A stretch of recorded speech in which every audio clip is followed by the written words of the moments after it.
Praise the Lord. Amen. Uy, first timer mo demo kay hindi mo kasabot ko. Hallelujah. Okay. Mayang gabi. Mayang gabi. Kana mag-exit yung tubag na kay ngano man sa first timer mo nya kani ang pangutana. Na responsible mo gani sige. Mayong gabi. Mayang gabi. Nakatumumpog mga tulo o upat ka tao. Okay? Sige lang. Magsugod ta. Sa kiko ni page nga, kini siya nga topic, di gini so ko sa ako, pero ako na yung buhaton. Ano man, mabitin sa kasama ng elder. Okay. Sa niyaging mga semana, nakahisgot na ta, na topic yung gahisgot of the purpose of man. Amen? Amen. Nakadungog na ta, no? Di ba? Unsa may purpose sa usa ka tao? Uy, bago kayo muna ko na. To be in union with God. Karon ang pangutana, posible ba sa usa ka tawo ma-union sa Ginoo nga siya ra usa? Nga walay labot ang Ginoo. Ha? Okay, walay sakto, walay sayo sige isa kamot. Posible ba sa Ginoo ay sa tao nga mahiusa sa Ginoo nga nagsisiya iyang kagalingon? Ha, posible ba? Dili, okay. Mung imug o sige, humano na ko niya kung kuhan tapika. Actually, dili gid posible sa tao. Imposible kayo sa katao nga maningwa siya nga hiusa siya sa Ginoo. Ingano man, ingani.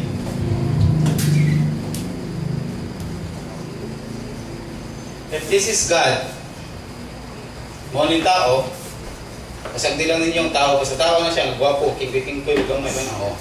Mo ning tao. Morning ko ninyo, imposible kayo sa usa ka tawo nga mahiusa sa Ginoo nga naseparate naman siya daan. Kaya ano man, ang distance aning butang nga gikan sa tao patungo sa distansya na niya eternity. Ug mo ning i-measure. Munang imposible kay sa usa ka tawo nga mahiusa sa Dios nga binuhat man siya sa Dios, di ba? Para mahiusa siya kinahanglan siya mediator. Ang mediator karon na tawo si Jesus Christ. Oh. Tungod ni Jesus, posible nga mahiusa ang tao sa Ginoo. Amen? Amen. Okay. Nga naman no, mag-isgot man ko aning mag-isgot ra bago Christianity, basic concept of Christianity, nya human dili na makuha sa tao nga tungod ni Jesus mahiusa kita sa Ginoo. Okay. Akong topic Christianity. Christianity. Kining Christianity, gibahin siya kaduha. God's love. O ato ang faith. Our faith. Pag mo niyang tao,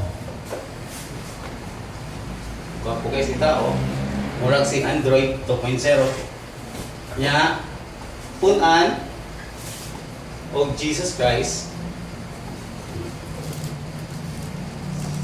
equals sa Christian. oh, Christian. Kristiyano siya. Sa ato pag naawin mo duha ka persona pero gitawag siya Christian. Ang duha mahimong usa nga naman tungod sa kaluwasan nga gihatag ni Jesus Christ, siya nipuyo sa tao. Muna ang tao nga nagdag Jesus Christ, tawag siya Christian. Amen? Oh. Tanan duha, bisag tanaw ka ng magminyo, ang magminyo duha na sila. Pero giusa sila sa simbahan na himo silang usa. Amen? Amen? Oh. Pwede ba nga since kay giusa na sa Ginoo sa pari igno ng kuan. Ikaw, Pedro, dawaton mo ba si Cleopatra nga mahimo imong asawa? Unsa ito pag ni Pedro?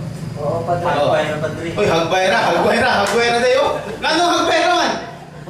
Buntis na di ay, o mo. At least kabaw ng mudaanan ng utanga. Ang good news, iksuon mo na siya. Sa pagdawat niya, sa pagtando niya nga, dawaton ako, padre, naiusa na ba siya? Naiusa na ba siya sa iyang asawa o pa? Wala pa, wala pa reply babae. Kung palibad pa na ng babae, hindi posible kinangabuhan. Amen? Pagtigin, kaslunong yung binibatanan. Nindot yun yung mga kaslunundan. Amen? Okay. God's love. Unsa ni John 3:16? Kabawang ko pamilyar naman kay mo ani. For God so loved the world that He gave His only begotten Son. Amen? But whoever believes in Him will not be perished, but have eternal life. Igsoon. Diskutan sa nato una ang God's love before ni. Kay ang Christianity gibahin siya katuha. Mo ni part 1. Ang part 1 is sin repentance. Mo focus ko dire God's love. O second ito ako discussan.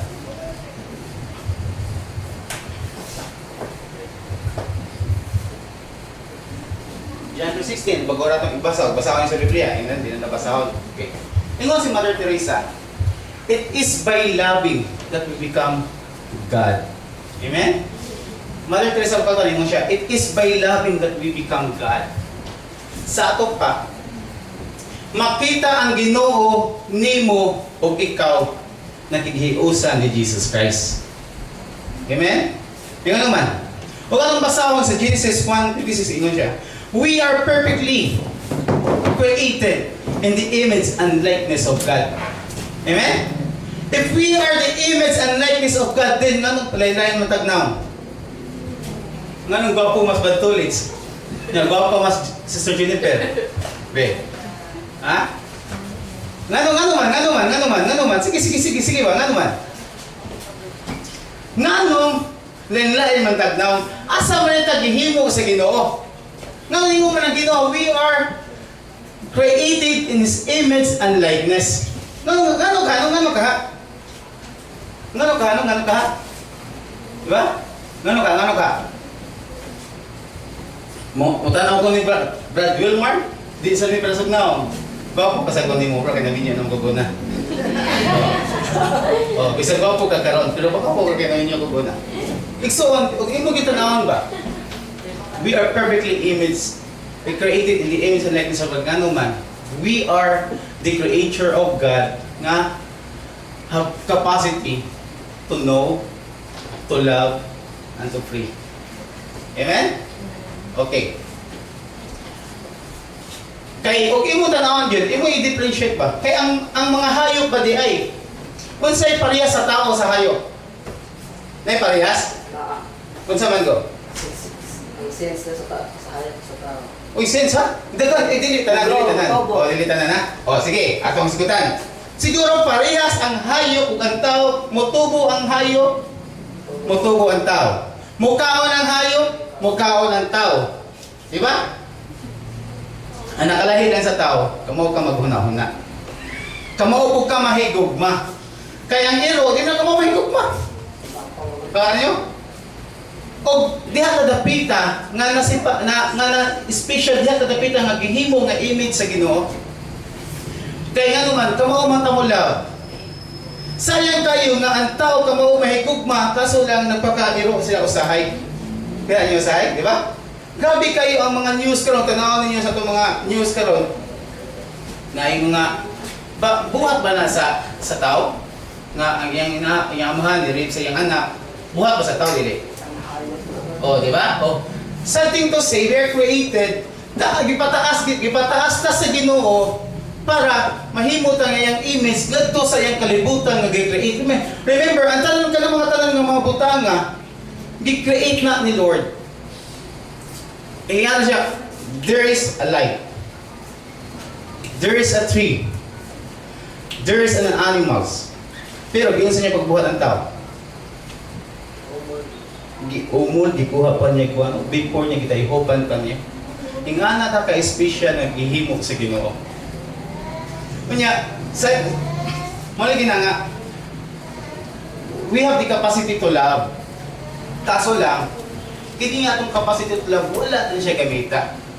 Di pa ka ubos na to atong kagalingon nga we're in taas ng gidatawid.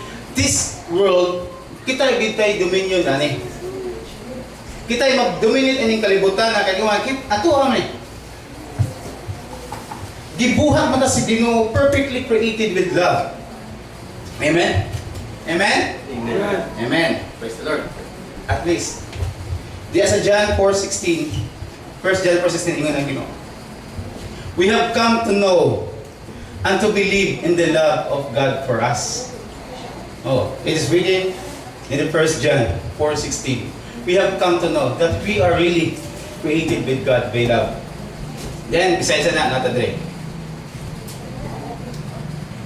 Pag tanaw mo, magbase ka sa Biblia, ang definition sa Ginoo regarding love is to give. Oh, nadre. Sa John 15:13, ingon siya, no one has better love than this, is to lay down his one's life for a friend. Ang definition sa Ginoo regarding love is to give. Mao bitaw, kung tanaw nimo. Kung sa may gihatag sa Ginoo. Kung sa gihatag sa Ginoo sa tao. First, life. Something to say, wala kayo na appreciate sa tao ang iyang life tungod kay na nalibutan siya sa mga problema nga niabot siya pagaling. Pero remember this, friends, nga naman, kung mag-base ka sa science, grabe, para makita nimo nga unsa ka ka-special sa Ginoo, unsa ka kalab sa Ginoo nga gitagaan ka ng kinabuhi. O mag-base ka sa science, imagine, remember pila ka sa una nga nag-date pa imong mama o papa. Imagine o imo imagine ang sperm cells pa, dagko naman ta, makasabot naman ta ni. Normal naman nato ang mga minyo, di ba? Even kamo mga mature naman mga uban. Before mag-mate, remember, pila ka millions of sperm cell para mo mate sa usa ka egg cell. Okay. Pila ka millions? Millions. According sa research, 300 million para mo meet ka in usa ka egg cell nga mahimo ka nga ikaw. Dili ma-appreciate pero ma-appreciate na to ang life nga gihatag sa Ginoo to. Imagine na 300 million. Imagine yung 300 million pila ka daghan. No? Even yung daghan kayo, di ba? Even di buong Cebu, puno ni siya. Kung tao, 300 million, mapuno na yung Cebu. Giunsa na pag-discover sa science, no? Grabe. Kung 300 million siya gapay para mo-make ini usa ka Excel.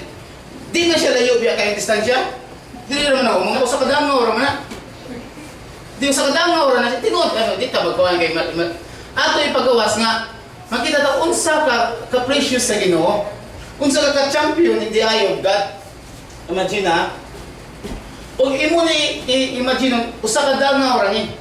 Pero imo i-compare sa 300 million siya na sperm cell para mumit ini usa ka egg cell. Remember, o imo ni equate og tao ta karon, imo ni equate kini siyang gilayon kabaw ba mo pila ni 60 kilometer.